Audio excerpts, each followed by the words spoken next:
Hello dear students, welcome in ASC starter. Dear student, इस video में मैं आपको मैथमेटिक्स का प्रैक्टिस पेपर जो डीओई की तरफ से इशू किया हुआ है, हिंदी मीडियम हो या इंग्लिश मीडियम, आप दोनों के दोनों यहाँ पर अच्छे से समझ सकते हैं। आपको इस वीडियो में बहुत ज़्यादा बेनिफिट मिलेगा। ठीक है, तो इस पेपर को फटाफट सॉल्व करते हैं। तो आप देख सकते हैं पहला क्वेश्चन क्या है, यहाँ पर हिंदी मीडियम में भी आप देख सकते हैं। ये कह रहा है इसका एचसीएफ अगर 13 है तो एलसीएम कितना होगा। ठीक है, तो आप सिंपल क्या तरीका करेंगे, यहाँ पर एचसीएफ लिखा हुआ है ना 26 और 169 का 13, तो आपको एलसीएम निकालना है। तो आप या तो इसका एलसीएम निकाल के कर लें या आप फॉर्मूला लगा लें जो आपने सीखा होगा। क्या सीखा है आपने फॉर्मूला? आपने सीखा हुआ है एचसीएफ मल्टीप्लाई में LCM is equal to product of number, product of two number.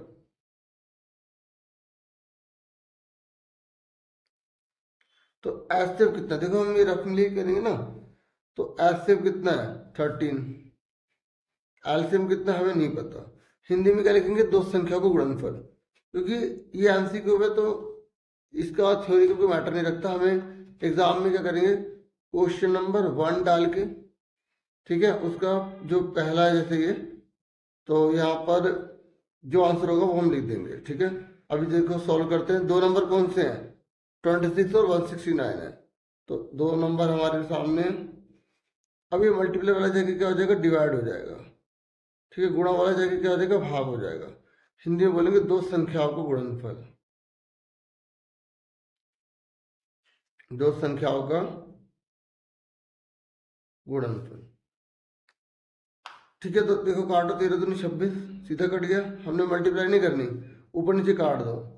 अब 2 से मल्टीप्लाई कर दो, 169 को 2 से मल्टीप्लाई कर दो, तो 2 9 से 18, 2 6 से 12 का 1 ऊपर कैरी था। ठीक है, 13 हो गया, 2 1 से 2 और 3, तो 338 आ गया। तो हमारा यहाँ पर आंसर कौन सा सही है, सी। तो हम क्वेश्चन नंबर पहला डाल के उसका आंसर लिखेंगे, सी लिख के इसका आंसर लिख देंगे 338। फिर उसके बाद हम दूसरा करेंगे। ठीक है, तो यहाँ पर हम ऐसे लाइन डाल सकते हैं और हम यहाँ पे लिख देंगे रफ वर्क है, जैसे एग्जाम में हम करते हैं। ठीक है, और उसके बाद यहाँ पर इसने बोला कि ये है, ये जीरो पोलिनोमियल है, तो इसके जीरोस क्या होंगे, ये है ना, तो पहले ही उतार लो। एक्स का स्क्वायर -3x -m और ब्रैकेट में m+3 दे रखा है। ठीक है, हिंदी में भी देख सकते हैं आप। तो ये शून्य हमें पता लगाना है, इसके कौन से शून्य होंगे। तो देखिए ऐसा कोई क्वेश्चन आता है ना, तो आपको क्या करना है, आपको पेयर बनाने होते हैं, जोड़े बनाने होते हैं। आप इसको देखकर ना घबराओ मत, आप जो आपके माइंड में आ रहा है ना उसे कोशिश करो। आप इस m को मल्टीप्लाई करो, इसको मल्टीप्लाई करोगे ये हो जाएगा m का square minus plus minus, minus को इससे मल्टीप्लाई करो, क्या हो जाएगा -3m। ठीक है, उसके बाद आपको क्या करना है, ये जो स्क्वायर वाले इकट्ठे लिख लो। अब आपको सर हमें कैसे पता, देखो या तो आपने बहुत प्रैक्टिस की हो और अपने आप अपने रिसर्च करी हो, या आपने इसके जैसे क्वेश्चन करे हो, या आपने यही वाला क्वेश्चन करा हो, तभी आप कर सकते हैं। ठीक है, तो मैं आपको करवा रहा हूँ, तो आप कर लेंगे अगर कोई इसके जैसा कोई क्वेश्चन और आएगा तो m के स्क्वायर को पहले लिख लिया, माइनस का 3x लिख लिया और माइनस का 3m लिख लिया। अब ये एक पेयर है, ये एक पेयर है। अब यहाँ पर स्क्वायर लगा हुआ है, तो यहाँ पर जब स्क्वायर लगा हुआ तो ये फॉर्मूला होता है a का स्क्वायर माइनस b का स्क्वायर का क्या होता है, a minus b a plus b। ठीक है, तो इसमें फॉर्मूला लगा देंगे, एक बार माइनस में एक बार प्लस में, और इन दोनों में कॉमन क्या है, देखो दोनों में कॉमन क्या है, देखो दो पेयर बनाए थे हमने, इसमें तो फॉर्मूला लगा दिया और इसमें कॉमन ले लेंगे, माइनस माइनस दोनों में 3 है, और यहाँ पर क्या बचा x minus minus plus M. अब दोनों में सेम क्या है, इस वाले में और इस वाले में सेम क्या है, एक्स प्लस एम सेम है। ठीक है, सुन रहे हैं? और यहाँ पर क्या सेम है, कुछ भी नहीं, एक सेम चाहिए, ये सेम लिख लिया। अब जो बचा वो लिख लेंगे, एक्स माइनस एम माइनस का 3। अब इसके जीरोस निकाल देंगे। तो अब देखो ये मैंने यहाँ पे दूसरा क्वेश्चन करा हुआ ना, एक्स प्लस एम इधर जाके क्या हो जाएगा, माइनस का हो जाएगा। और इस वाले को सोल्व करो, माइनस का एम जाके प्लस का हो जाएगा, माइनस का 3 जाके प्लस का हो जाएगा। तो एक आंसर ये आ गया, एक आंसर ये आ गया। अब एमसीक्यू में चेक करो कौन सा आंसर ठीक है। देखो एक है माइनस का एम और एक है एम प्लस 3, ये रहा। तो हमारा बी आंसर जो है वो बिल्कुल ठीक है। तो इस तरीके से हम यहाँ पर आंसर लिख के बी लिखकर क्या लिख देंगे, माइनस का एम कोमा एम प्लस 3। ठीक है, समझ में आ गया? देखिए अब हम तीसरा क्वेश्चन करेंगे। जो थर्ड क्वेश्चन है ना, आप देख सकते हैं यहाँ पर बता रखा है कि ये द्विघाती समीकरण के मूल बराबर है, तो के का मान निकालना है आपको। यहाँ बोला गया कि क्वाड्रेटिक इक्वेशन है और इसके रूट इक्वल है, तो के की वैल्यू क्या होगी। देखो जब रूट इक्वल होते हैं तो डी की वैल्यू 0 होती है। ठीक है, तो क्योंकि हम रफ में काम कर रहे हैं तो हमने लिख लिया 2x² plus k x plus 2 is equal to 0। ठीक है, तो a कितना है 2, b कितना है k और c कितना है 2। ठीक है, अब क्योंकि ये इक्वल रूट है, मूल बराबर है, तो d की वैल्यू 0 होती है। पहले उससे हम फॉर्मूला लगा लेते हैं, तो d की वैल्यू 0 यहाँ लिख देंगे। ठीक है, क्यों लिख रहे हैं, इक्वल रूट है। देखो हमें यहाँ लिखने की जरूरत नहीं है कि गिवन है इक्वल रूट है, मैंने आपको पहले बताया ये एमसीक्यू है। मैं थोड़ा आराम आराम से करवा रहा हूँ, नहीं तो मैं सीधा यहाँ पर नंबर लिखकर आंसर लिख देता। ठीक है, माइंड में सॉल्व करके, वो आपको प्रैक्टिस करनी पड़ेगी तभी आप फटाफट सॉल्व कर पाओगे। ठीक है, तो b कितना है, k के ऊपर स्क्वायर लग गया 4, a कितना है 2। देखो यहाँ कोई साइन नहीं तो मल्टीप्लाई होता है, इसलिए हमने ब्रैकेट लगा लिया। c कितना है 2। ठीक है, 0, ये हो गया k का स्क्वायर, 4 टू 8, 8 टू 16, माइनस का 16 जाके प्लस का हो जाएगा, ये स्क्वायर जाके रूट बन जाएगा। ठीक है, और क्योंकि जब स्क्वायर जाके रूट बनता है ना तो प्लस माइनस लगाते हैं। ठीक है, याद रखना। और 16 का रूट क्या होता है 4, क्योंकि ये जो 4 है ना, अगर माइनस का 4 है, इसका स्क्वायर करेंगे तब भी 16 होगा, और 4 का स्क्वायर करेंगे तब भी 16 होगा। इसलिए हमें नहीं पता कि जो k की एक्चुअल वैल्यू वो -4 है या +4 है, क्योंकि स्क्वायर होने पर वो 16 ही बनेगा, इसलिए यहाँ पर प्लस माइनस लगाते हैं। तो आंसर क्या है इसका, तो देखो इसका आंसर क्या आएगा बी। अगर हमने एक वाले पे टिक कर दिया तो गलत होगा, तो बी आंसर कितना आ गया, माइनस का 4 प्लस का 4, मतलब दोनों। ठीक है, उसके बाद नेक्स्ट क्वेश्चन देखो।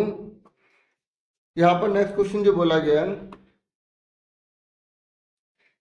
ये कह रहा है कि अगर ये इक्वेशन है और ये इक्वेशन है और इसके इनफिनिटली मैनी सॉल्यूशन है, यहाँ पर भी करेक्शन देख लेते हैं क्या है। तो आपको सी की वैल्यू निकालनी है। करेक्शन नहीं है, देखो ये बिल्कुल ठीक लिखा है, क्योंकि हम जो क्वेश्चन करते आए हैं उसमें हमें के निकालने के लिए बोलता है ना। तो अब यहाँ पर के की जगह सी लिख दिया, तो कोई कंफ्यूजन वाली बात नहीं है। ठीक है, तो अब उसके बाद देखो हमें पेज पलटना पड़ रहा है, जैसे 3 है ना, तो उसके बाद जब हम नेक्स्ट शीट लेंगे तो चौथा क्वेश्चन का आंसर यहाँ लिखेंगे, और यहाँ पर हम इस तरीके से रफ लिख देंगे। ये नहीं कि हम सारे आंसर जो है यहीं पर सारे लिखे, नहीं, हमने 3 तक करे, हमने 3 तक लिख दिए। उसके बाद यहाँ पर लिख देंगे प्लीज टर्न ओवर।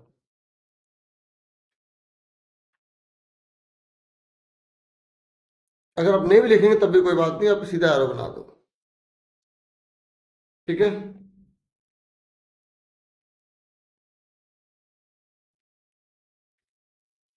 देखिए अब इस क्वेश्चन को कर रहे हैं हम, 3x minus Y is equal to 2 और 6x minus 2y is equal to 3।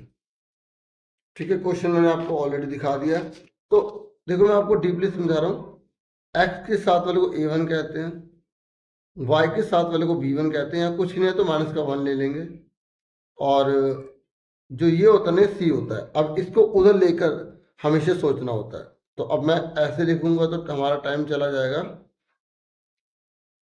तो माइनस का 2 हो गया। आप माइंड में सोच लो ना कि उधर जाएगा तो माइनस का होगा। ठीक है, a2 कितना है 6, b2 कितना है माइनस का 2। ये लिख कर दिखाना एग्जाम में जरूरी नहीं है, ठीक है, मैं आपको फिर बता रहा हूँ। c2 कितना होगा, इधर 3 है तो इधर जाके क्या हो जाएगा, माइनस का 3 हो जाएगा। ठीक है, अब इसने बोला है, क्या बोला इसने, इनफाइनेटली मैनी सोल्यूशन है। ठीक है, यानी कि अनंत हल है। तो आपको फॉर्मूला पता होना चाहिए। अनंत हल का फॉर्मूला क्या होता है, a1 अपॉन में a2, b1 अपॉन में b2 equal to c1 upon में c2। पर हमें इतना लेना है क्योंकि यहां पर c निकालना है। अगर यहां पर c निकालना होता तो हम ये लेते हैं। ठीक है, और अगर यहां पे है c तो आप ये वाला ले लो या ये वाला ले लो, आंसर सेम निकलेगा। ठीक है, आपको समझा रहा हूं। तो मैंने इस पर ये बॉक्स इसलिए बनाया क्योंकि मुझे c निकालना, और c इधर की तरफ है। तो c अपॉन में 6 इक्वल टू -1 अपॉन में -2। देखो देखो a1 कितना है c, a2 कितना है 6, b1 कितना है -1, b2 कितना है माइनस का 2। ठीक है, तो माइनस माइनस कट गया, c को 2 से मल्टीप्लाई कर लो, 2c, 6 बन जा 6, c 2 अपॉन में चला गया, 2 3 जा 6, 3 आ गया, c हमारा कितना आ गया 3। तो अब आप देखो कौन सा आंसर ठीक है, ए ठीक है। तो क्वेश्चन नंबर 4 का आंसर क्या आ गया, ए, 3 आ गया। ठीक है, अब उसके बाद क्वेश्चन नंबर है 5वां। ठीक है, तो 5वां क्वेश्चन है, अभी हमारा ये पेज भर गया तो हम अगली शीट पे चलते हैं। ठीक है, क्योंकि मैं शीट इसलिए लेकर आऊँ, कई बच्चे शीट पर करने के लिए कह रहे थे कि सर आप पेपर करिएगा, शीट पे कीजिएगा। ठीक है, तो 5वां है, आप ये देख सकते हैं यहाँ पर इसने बोला पी, ये जो बिंदु है ना, ये इन दोनों के बिल्कुल बीच में है, तो एम की वैल्यू क्या होगी। ठीक है, जैसे यहाँ पर रफन में इतना बड़ा बड़ा नहीं करता, थोड़ा छोटा छोटा करता, आपको समझाने की थोड़ा बड़ा बड़ा किया। ठीक है, तो इसने बोला है, ठीक है, रफ वर्क है, ए कितना है -6,7 और बी कितना है -2,3। ठीक है, आप इंग्लिश में भी देख सकते हैं।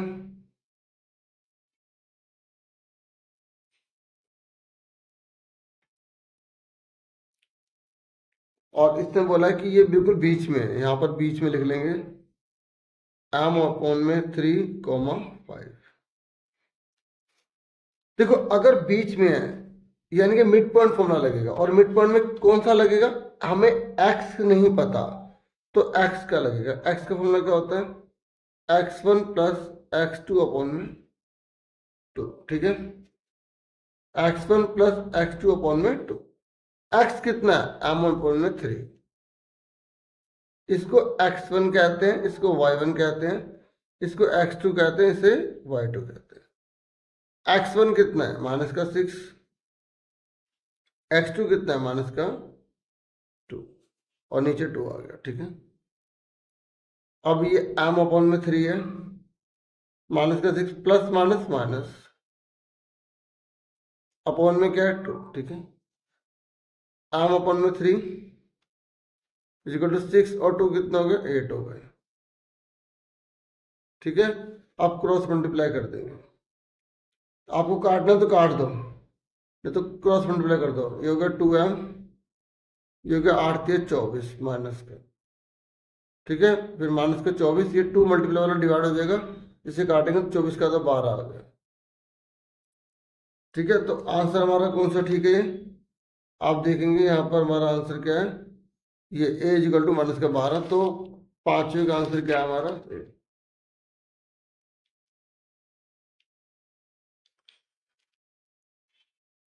क्लियर हो गया।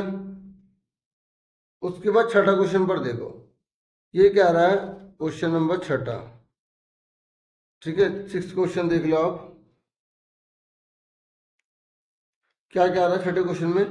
कह रहा है कि जो क्यू ए है और जो पी बी है वो परपेंडिकुलर है ए बी पर। आप देख सकते हैं ये और ये दोनों के दोनों इस लाइन पर परपेंडिकुलर है, ये भी 90 है और ये भी 90 है। ये कह रहा है अगर ए ओ 10 है, ये देखो ये 10 है और बी ओ 6 है, बी ओ 6 है, और ये कह रहा है पी बी 9 है, पी बी कितना है 9। तो ये कह रहा है ए क्यों निकालो। देखो ये ट्राइंगल सिमिलर हो गए, क्या हो गए सिमिलर, कैसे सिमिलर मतलब समरूप हो गए। आपने 6th चैप्टर पढ़ा होगा ना, सिमिलैरिटी थ्योरम से हम इसे कर सकते हैं। ये देखो ये भी 90 का है, ये भी 90 का है, ये दोनों के दोनों एंगल बराबर है, हो गए सिमिलर।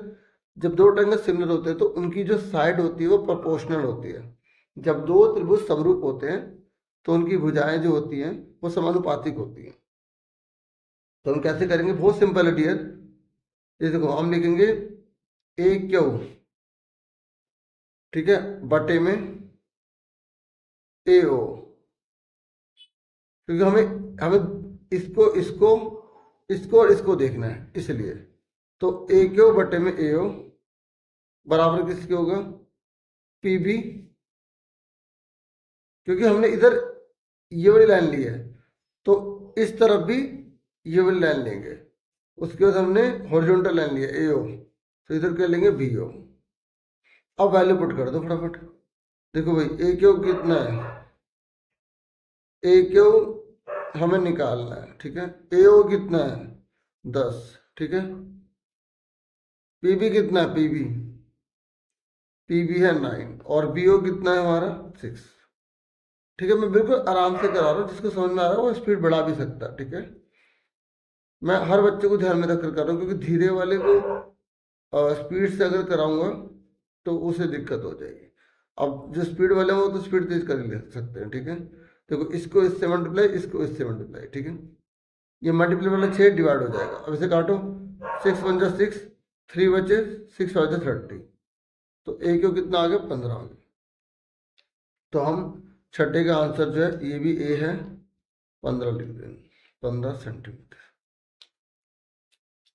ठीक है। उसके बाद हाँ, अगर कुछ बच्चे के मन में सर कि ये जो रफ काम आप कर रहे हैं क्या हम एक अलग शीट पे कर सकते हैं, हाँ आप अलग शीट पे भी कर सकते हैं। जैसे हमारे पास शीट एक्स्ट्रा है, इस पे रफ करते चले जाओ और पेयर अलग से दिखाते चले जाओ, आप ऐसे भी कर सकते हो, ठीक है। अब 7वां क्वेश्चन देखो। अब 7वां है, देखो इसने बोला है अगर इसकी वैल्यू 3.5 है तो के कितना होगा। ये देखो के कितने का होगा, के कितने का होगा, ठीक है। अब जैसे हम मान लेते हैं हम अलग शीट पर रफ करते हैं, ठीक है, क्योंकि हमारे ऊपर है ना, हम कैसे मर्जी करें। तो अलग शीट में हमें कोई प्रॉब्लम भी नहीं होगी, ठीक है। तो ये देखो, तो लेकिन ये रफ शीट आपको साथ में लगा देनी है, ठीक है। आप इसे फेंक मत देना, क्योंकि ये एक तरह का प्रूफ होता है। और अगर कोई कहेगा सर मैंने माइंड में ही कर लिया, तो नंबर आपके नहीं कटेंगे, ठीक है। इस पूरे की वैल्यू 3.5, ये मैंने लिख दिया ऊपर, रफ काम यही करूंगा अलग से, ठीक है। देखो बच्चों इस पूरे की वैल्यू 3.5 है, हमें के निकालना है। तो जो चीज दी है उसी का फॉर्मूला लगाएंगे। देखो 4 sin 45 की वैल्यू कितनी होती है, देखो sin 45 की वैल्यू होती है 1/√2। तो ऊपर लगा हुआ स्क्वायर लग जाएगा, स्क्वायर अपोन लगा लो, ठीक है। कोट के की वैल्यू हमें पता नहीं है क्योंकि हमें के निकालना है। tan 60 की वैल्यू कितनी होती है, √3 होती है। देखो इसके ऊपर स्क्वायर नहीं लगा हुआ, आपको पूरा पूरा ध्यान रखना है, कहीं बार स्क्वायर में इग्नोर कर देते हैं और कई बार होता है, ठीक है, और हम ध्यान नहीं देते हैं। यहाँ समझ में आ गया। अब देखो 4 1/√2 है, तो इसको जब 1/√2 को 1/√2 से मल्टीप्लाई करेंगे ना, तो ये 1/2 बन जाएगा। तो ये 1/2 का मतलब क्या होता है, आधा। देखो मैं यही रफ में बताता हूँ, इसको हम ऐसे भी तो लिख सकते हैं 0.5, हाँ या ना। इसको भी आधा बोलते हैं, इसको भी आधा बोलते हैं, तो हमने यहाँ लिख लिया 0.5। नीचे क्या है, कोट के √3 इज इक्वल टू में 3.5, ये अब एक है, ठीक है। अब इस 4 में से आधा चलाएगा, 3.5 ही तो बचेगा, हाँ या ना, इसलिए हमें ऐसे करना है, ठीक है। अब देखो, या तो ऊपर से ऊपर काट लो, टाइम बच जाएगा, नहीं पता तो क्रॉस मल्टीप्लाई कर लो, इसको इससे इसको इससे, ठीक है। कोट के √3 मल्टीप्लाई में 3.5 और इसको इससे करेंगे 3.5 आ जाएगा। अब ये 3.5 है, ठीक है। अब इनको बट्टे में ले जाओ, कोट के √3 3.5, इस 3.5 को अपॉन में ले जाओ, तो ये पूरा पूरा कट गया। अगर ऊपर ही काट देते टाइम बच जाता, ठीक है। तो ये अब यहाँ पर क्या बचेगा, 1 बचेगा, ठीक है। तो यहाँ 1 बचा, इस √3 को अपॉन में ले जाओ, ठीक है। हम इकट्ठा भी ले जा सकते थे, मैं स्टेप वाइज आराम आराम से बता रहा हूँ, ठीक है। अब कोट 1 यहाँ पे क्या लगा हुआ है, के लगा हुआ है, ठीक है। तो यहाँ पर के लगाते रहना। अब मुझे बताओ 1/√3 की वैल्यू कोट के में किसके बराबर होती है, मतलब कोट में 1/√3 की वैल्यू क्या होती है, कोट 60 होती है। तो हम क्या कर देंगे, कंपेयरिंग, तो कोट से कोट हट गया, के कितने का, 60 डिग्री का। इस तरीके से इसकी वैल्यू 60 डिग्री आ गई, ठीक है।